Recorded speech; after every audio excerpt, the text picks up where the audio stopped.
Todo ser humano é um universo em miniatura. Mostra-nos o teu Filho. O Senhor Deus atenderá ao clamor que for justo e coerente na sua face. Certamente dará ouvidos para a oração que for legítima, porém desprezará até mesmo o pedido de perdão daqueles que têm intenções maliciosas e cuidam ser astutos o suficiente para escapar do juízo de Deus. Pois o Filho de Deus é um juiz justo que está entronizado no mundo invisível, e os seus olhos estão atentos sobre toda a terra, para salvar aquele que busca a reparação do mal e a equidade entre os homens. Mostra-nos o teu Filho, ó Deus, mostra-nos o teu Filho, e pela sua destra graciosa seremos salvos. É nesse sentido que o rei Davi suplica nos Salmos: ouve-me, Senhor, pois a minha causa é justa. Atende ao meu grito por socorro, dá ouvidos à minha oração, pois não há engano nos meus lábios. Que a minha queixa venha à sua face, e que os teus olhos se voltem para aquilo que pode me salvar. Porém, isto não significa que Davi não tivesse cometido pecados pelos quais ele deveria ser julgado e condenado. Muito pelo contrário, justamente por saber que haviam acusações contra a sua vida, é que Davi apela à corte celestial, para que os seus delitos não sejam considerados em juízo, e para que os males que ele fez não se tornem um pretexto para que os seus rivais o derrubassem do poder. Pois então, qual seria esse trunfo de Davi que lhe dá segurança para reivindicar algo em seu próprio favor? A resposta é que Davi já sabia que Deus mesmo o havia perdoado por esses pecados em particular que aqui são sugeridos. Pois o rei buscou reparar os seus delitos e, mediante sincero constrangimento, buscou com empenho uma completa mudança de procedimento, e assim Deus aceitou o seu arrependimento. Sendo assim, Davi mesmo ora no verso 3: o meu coração foi provado por ti, assim como o metal que é refinado. Na visitação da sua presença, em meio às visões da noite, fui examinado por ti, e nenhuma falta foi achada, pois de fato decidi que a minha boca não voltaria a pecar. Nesse caso, ao invés de negar os seus pecados ocultos, Davi optou por não ser ardiloso diante do povo e reconheceu seus pecados publicamente, confiando que as palavras do profeta Natã se cumpririam, guardando a sua vida das veredas do destruidor. Por essa razão, até os dias de hoje, os judeus piedosos dizem que Davi nunca pecou, mesmo quando seus graves delitos, naquele caso de Urias, estão claramente registrados no documento sagrado. Mas isto não significa que os religiosos não saibam que houve pecado em Davi, nem que a sua tradição contraria a Escritura nesse caso. Antes, tão somente significa que o povo de Deus, até os dias de hoje, não lhe imputa pecado e acusação, pois a figura de Davi tipifica a justiça de Jesus, o Messias, o Rei ungido de Deus, em quem está a paga por todos os pecados do mundo. Mostra-nos o teu Filho, ó Deus, mostra-nos o teu Filho, e pela sua destra graciosa seremos salvos.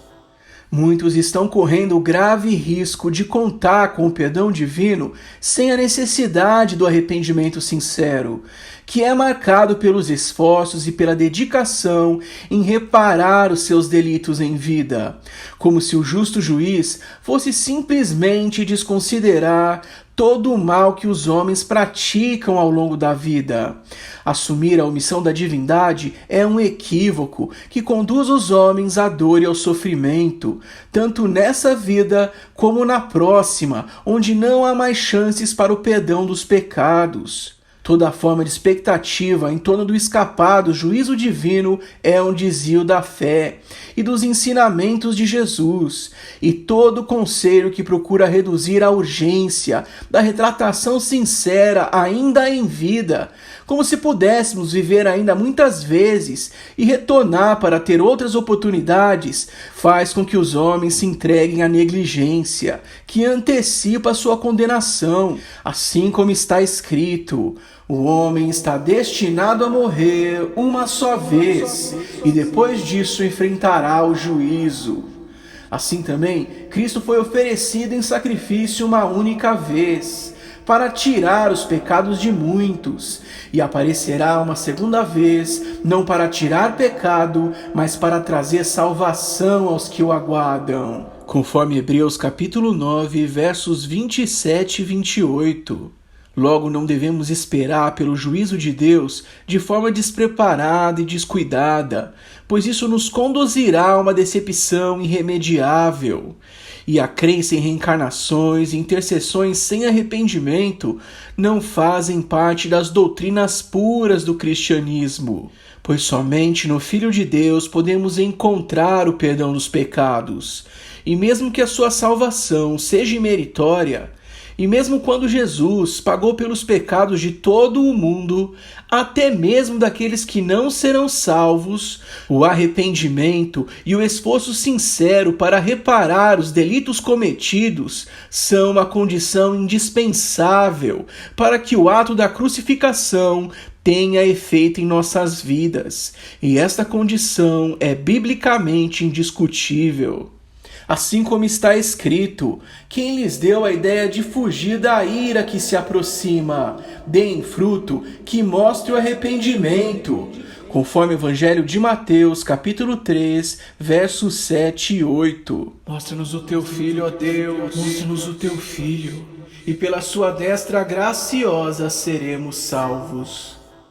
Aqueles que se declaram serem seguidores de Jesus e que dizem acreditar que ele pagou o preço pelos pecados, devem reparar seus delitos, conforme lhes for possível, e abandonar toda forma de postura que contraria os ensinamentos bíblicos.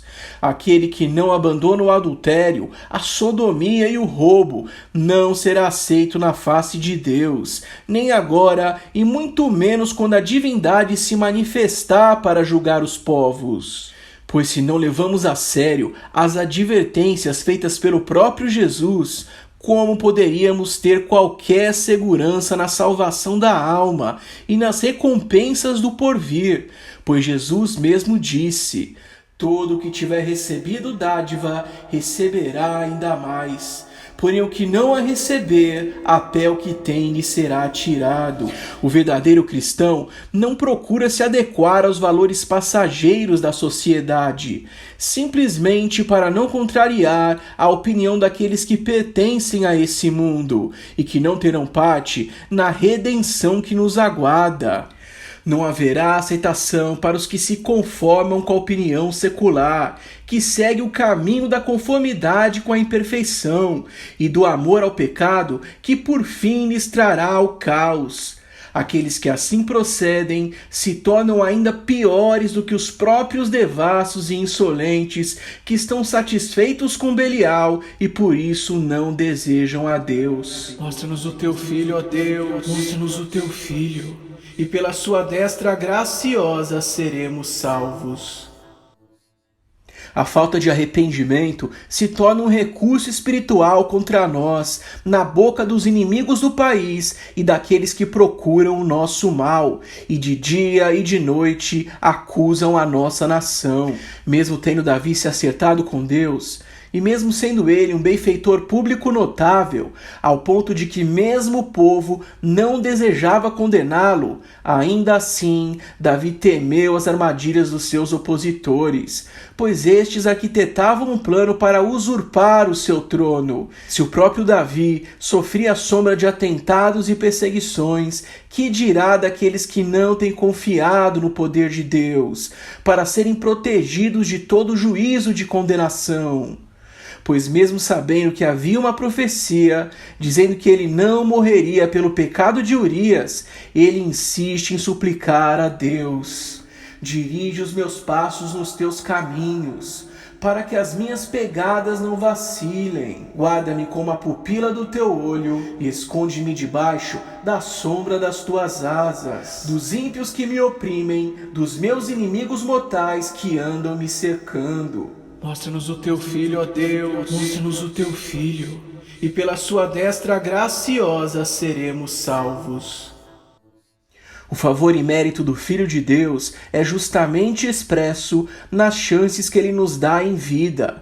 A sua morte expiatória é um fenômeno que transcende passado, presente e futuro, no sentido de que por meio do seu sacrifício, aqueles que se arrependeram antes da sua vinda foram nele completamente perdoados, mesmo aqueles que praticavam o sacrifício animal conforme a prescrição mosaica. Estes tinham um contato misterioso com a graça divina, sem saber em que forma esta se manifestaria no futuro. E assim também aqueles que ainda nascerão, que poderão ter contato com o poder holístico da salvação.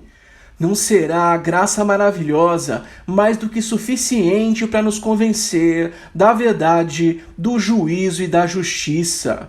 Não seria razoável abraçar a oportunidade em vida para que não sejamos condenados depois da morte? E qual seria o sentido da vida material, se não for para prolongar um pouco o nosso tempo para o arrependimento, para que venhamos de alguma forma recuperar tudo quanto foi perdido desde o princípio? Mostra-nos o teu Filho, ó Deus, mostra-nos o teu Filho, e pela sua destra graciosa seremos salvos. Nesse sentido, o príncipe do presente século tem nos afastado da verdade, procurando nos convencer que estamos vivos para gerar filhos e filhas e para desfrutar simplesmente da prosperidade material. E por essa razão, todo aquele que prioriza a família e bens materiais acima do arrependimento e da obra da cruz acaba consentindo com o pecado e se fazendo inimigo dos escolhidos de Deus. É contra esses que Davi ora: levanta-te, Senhor, detém e derruba o ímpio, aquele que não teme a ti, e livra minha alma com a tua espada. Seja a tua mão contra os homens, ó Senhor, dos homens do mundo, cuja recompensa está apenas nesta vida, e cujos desejos são o tesouro oculto, estes que estão cheios de filhos e deixam herança aos seus netos. Mas enquanto a mim, cuido responder em juízo na tua face, e quando despertar da morte, ficarei satisfeito em me tornar semelhante a ti. Mostra-nos o teu Filho.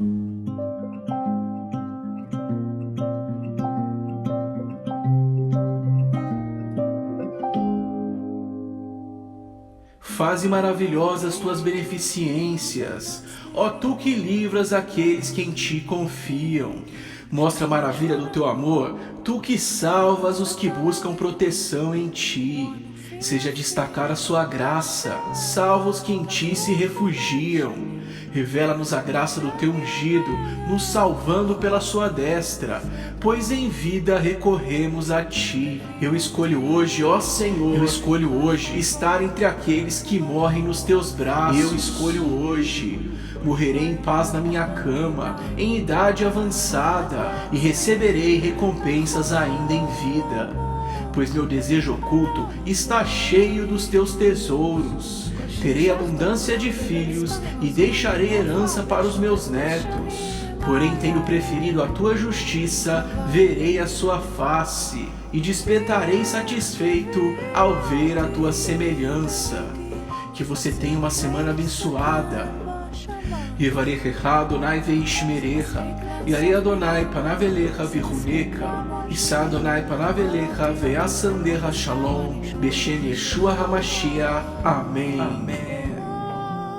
Que o Senhor te abençoe e te guarde, que o Senhor resplandeça o rosto sobre ti e tenha misericórdia de ti, que o Senhor levante o teu rosto e te dê a paz. Em nome de Yeshua, o Messias. Amém. Amém.